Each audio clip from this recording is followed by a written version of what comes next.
आता बरंच काही रोहितने सांगितलं. मी फार चुरू चुरू चुरू चुरू बोलत होता. म्हणलं गाडी फार फास्ट चाललेली. आम्ही सगळेजण 90ला आलो.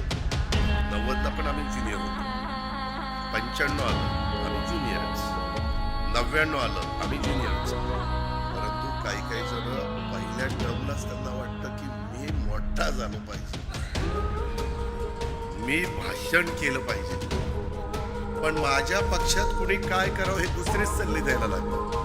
आणि तुमचं तुम्ही बघा ना, आमचं आम्ही बघू ना. किंवा दादा गावकीकडे लक्ष आहे, भावकीकडे पण लक्ष द्या. भावकीकडे लक्ष दिलं म्हणूनच तू आमदार झालास. किती मतं पडली, पोस्टल झाले पण आला. त्याच्यामुळं माझ्या कुणी मागे लागू नका. तुम्ही तुमचं काम करा. मी तुम्हाला एक अक्षर बोलणार. मी चांगल्याकरता सांगत असतो.